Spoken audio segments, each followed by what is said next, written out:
Hola, buenos días mis amados. Damos gracias a Dios porque nuevamente estamos en esta etapa de los estudios que estamos llevando martes y jueves 9:30 de la mañana y estamos viendo un tema muy especial, el discurso, el último discurso de Jesús antes de ir a su crucifixión. Y sé que ha sido bendición para sus vidas porque lo ha sido para la mía. ¿Qué les parece si oramos para empezar? Padre, te damos gracias esta mañana por permitirnos estar delante de ti.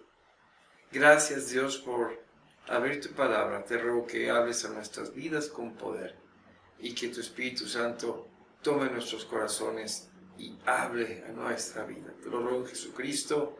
Amén. Quiero que busquen en su Biblia, por favor, el Evangelio de Juan, capítulo 15, y conmigo lean los versículos 5 al 11. Dice la palabra de Dios, Juan 15, 5 al 11. Yo soy la vid, vosotros sois los pámpanos. El que permanece en mí y yo en él, éste lleva mucho fruto, porque separados de mí nada podéis hacer. El que en mí no permanece será echado fuera como pámpano, y se secará, y lo recogen y lo echan al fuego y arden. Si permanecéis en mí y mis palabras permanecen en vosotros, pedid todo lo que queréis y os será hecho. En esto es glorificado mi Padre, en que llevéis mucho fruto y seáis así mis discípulos. Como el Padre me ha amado, así también yo os he amado, permaneced en mi amor. Si guardaréis mis mandamientos, permaneceréis en mi amor, así como yo he guardado los mandamientos de mi Padre y permanezco en su amor. Estas cosas os he hablado para que mi gozo esté en vosotros y vuestro gozo sea cumplido.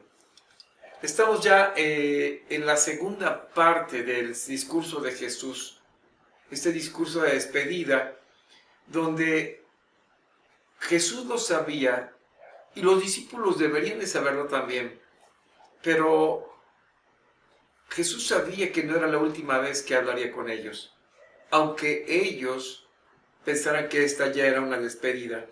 Así que Jesús empieza a conversar con ellos porque sabe que después de la resurrección habrá oportunidad otra vez de poder ministrarles. Quizás es algo que los discípulos no podían entender ahora, pero estas palabras que Jesús les daba eran verdaderamente palabras de despedida. Ahora, en el contexto en que estaban, en esa situación de ánimo, Jesús no solo los estaba exhortando, les enseñaba, los consolaba. Así que este discurso de Jesús estaba en la situación más adecuada para que ellos lo recibieran. Jesús se ajusta a las necesidades de sus discípulos porque sabe que en ese momento es que ellos pueden recibir esta palabra de consuelo, esta palabra de exhortación. En cierto sentido, esta palabra de despedida era también una palabra para saludarles de nuevo, nuevamente, bajo otras nuevas circunstancias. La segunda parte del discurso, esta parte donde Jesús pronuncia este mensaje camino al huerto del Getsemaní, es una exhortación. Y cuando hablamos de exhortación, hay un ligero juego de palabras. ¿Por qué? Hemos hablado de consolación, exhortación, consolador, exhortador. Estas palabras son posibles traducciones de la misma palabra en griego, que es paracleto. Es decir, la palabra paracleto también significa consolador y exhortador. Así que el abogado, que es el Espíritu Santo, también es uno que consuela, que aconseja y que exhorta. En esta parte que estamos hablando de la exhortación, estaremos hablando de llevar fruto. Esta parte del capítulo la vamos a dividir en tres partes. Permanecer en Cristo, 1. 2, amarnos los unos a los otros. Y 3, dar testimonio. Ya hemos iniciado la primera. Y esta tiene que ver con las palabras de exhortación, permaneced en mí. En el estudio que hablamos el martes pasado, recordemos que el Padre tiene una función activa en el proceso de llevar fruto. ¿Por qué? Porque el Padre es el labrador. Y es por su palabra, la palabra que Jesús da, que el discípulo es limpio. Ahora, esto es importante de notar porque la limpieza no viene por un simple decreto de Dios, sino por el actuar de ¿quién? De la misma palabra hablada. La actividad del Padre no le resta responsabilidad al discípulo. El discípulo tiene la responsabilidad de permanecer en Cristo. Es una obligación ineludible. Es una obligación ineludible porque Jesús lo pone de esta manera. Si ustedes observan en el versículo 6 dice, el que en mí no permanece será echado fuera. ¿Qué quiere decir esto? Que es una condición permanecer en el pámpano, que otros lo traducen como sarmiento. Si no está orgánicamente conectado, no puede llevar fruto. El discípulo no puede llevar fruto si no permanece en Cristo, si no está unido a Cristo, y por eso nos toca saber cómo es que el discípulo permanece en Cristo. No es la primera vez que Jesús habla acerca de este tema con ellos. Ya lo había dicho antes, en otro contexto quizás, y en otro momento del Evangelio. En Juan 6:56, si lo quieren buscar, por favor, en su Biblia. Juan 6:56, Jesús les dice, el que come mi carne y bebe mi sangre, en mí permanece y yo en él.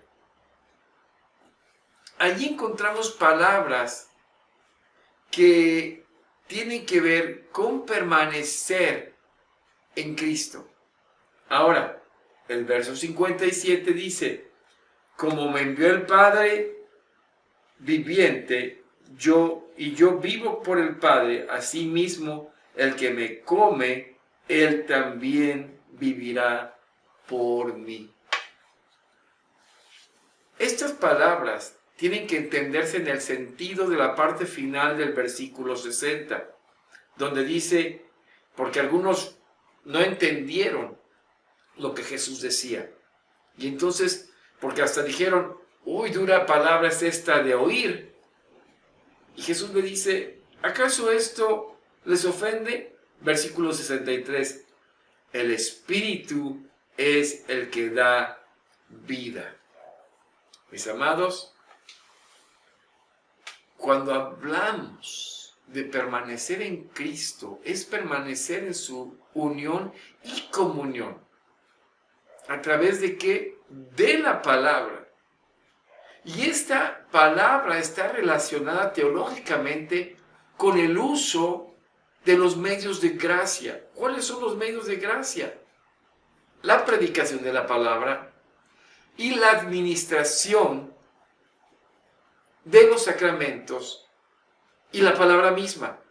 Así que, cuando Cristo mismo habla de esta doble relación, nosotros nos esforzamos en que debemos permanecer en Cristo, estando atentos a su palabra, y por medio de su palabra, Él permanece en nosotros.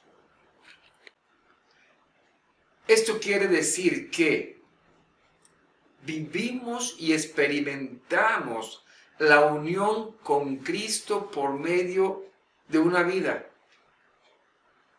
un pensamiento, una actitud, una conciencia. Estamos estructurados dentro de la palabra y la palabra nos permite estar en esta relación con Cristo que Él tiene en control. A veces pensamos que la vida cristiana es meramente nuestros esfuerzos de una de una voluntad, de nuestra voluntad. La voluntad está involucrada, pero no es la manera que se suele pensar, sino la forma en que la palabra de Dios reforma nuestra vida. Llevamos la palabra de Cristo insertada en nosotros, dentro de nosotros, y eso provoca esa unión con Cristo y nos ayuda a permanecer en Él. ¿Cuál es el resultado de esta unión? Desemboca en un compañerismo, en una experiencia de la presencia de Cristo y el creyente, en una conversación con Él, en una comunión. Y esto es una bendición, es una vida práctica. Practicamos la comunión con Cristo y la llevamos en un esquema de una conversación a través de decisiones y esfuerzos nuestros. Y saben, esto se constituye en una bendición otorgada a nosotros por Cristo, quien se digna a ofrecernos esta comunión y conversación. La hacemos una vida práctica, la experimentamos como una bendición, esta relación con Cristo, una bendición proporcionada por Dios. Cuando tenemos la comunión con Cristo y conversamos con Él, leyendo, estudiando la palabra, escuchando su voz por medio de la palabra, es así como surge y fluye la comunicación en la oración. Una vida de comunión, una vida de conversación nos asegura, y lo podemos ver si vamos de nuevo al capítulo 14 del capítulo 14 de Juan, cuando nos dice que cuando permanecemos en Él, podemos pedir, y podemos pedir conforme a la voluntad de Dios. Puede que podamos llevar esta expresión a la voluntad que está dentro de lo que Dios quiere de nosotros. En un sentido, podemos pedir lo que queremos y será hecho, pero será hecho precisamente porque pedimos en la expresión de la voluntad de Dios en nosotros. Cuando oramos, decimos, sea hecha tu voluntad, no la mía, sino la tuya. Es pedir lo que nos recomienda Jesús en la permanencia, en permanecer en Él. Sin la oración no podemos cumplir con el propósito para el cual el Señor nos llamó, permanecer en Cristo.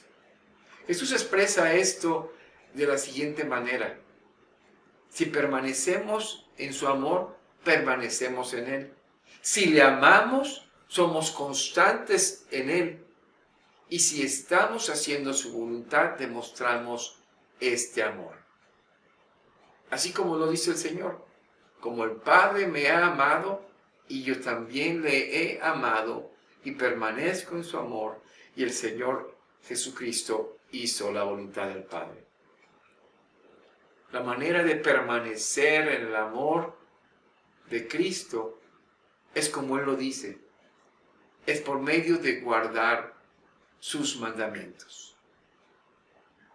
Porque de la misma manera Jesús guardó los mandamientos del Padre. Dice el versículo 10, si guardareis mis mandamientos, permaneceréis en mi amor, así como yo he guardado los mandamientos de mi Padre y permanezco en su amor. Este tema en la palabra está muy acentuado. Nosotros podemos amar a Cristo porque Él nos amó primero. Es una precondición para poder amarle. Nosotros tenemos que experimentar y vivir ese amor. Si experimentamos su amor guardando sus mandamientos, el andar en la voluntad del Señor, ya no es tanto una condición para recibir su amor, sino que y es algo que es provocado en nosotros, sino es que de alguna forma es la manera de recibir y experimentar el amor de Cristo en nuestras vidas. Para permanecer en Cristo, entonces debemos dar el debido énfasis en su palabra. Tenemos que aprender a meditar en ella, a guardarla y en lo más íntimo de nuestro ser, estructurar nuestro pensamiento a su voluntad. Nuestros sentimientos a lo que Él nos enseña y nuestras actitudes a vivir día a día en Él.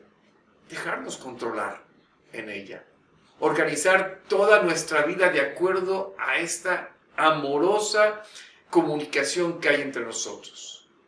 Y saben, esto no es solo un ejercicio intelectual, el simplemente querer obedecerla, sino es la intención firme de ponerla en práctica en cada uno de sus pasos. Guardamos sus mandamientos y haciéndolo permanecemos en su amor, y es la única forma de permanecer en Él. Y cuando hacemos lo que está en la voluntad de Dios, guardando sus mandamientos, llevamos fruto. Y nuestro deber de llevar fruto es esa exhortación amorosa, insistente del Señor. Y eso lo podemos hacer porque estamos en Él. ¿Saben? Esta parte del discurso del Señor nos lleva a una autorreflexión, a una reflexión de cómo es nuestra comunión con nuestro Salvador. Experimentamos la comunión cuando hacemos esa voluntad, su voluntad. Experimentamos el gozo, nos gozamos junto con Él y el Señor con nosotros. Saben, su gozo está en nosotros. Y si hacemos su voluntad, ese gozo es cumplido. Y Él te goza con lo que nosotros hacemos. Sí, esta es la maravilla de vivir en esa comunión de nuestro Salvador. Mis amados, permanecemos en Él y el gozo más increíble se experimenta de andar en su voluntad. Dios les bendiga. ¿Qué les parece si oramos? Padre, gracias te damos por este tiempo. Ayúdanos a permanecer y a disfrutar esa relación para llevar el fruto al cual fuimos llamados. Lo pedimos en el nombre de Jesucristo. Amén. Dios les bendiga.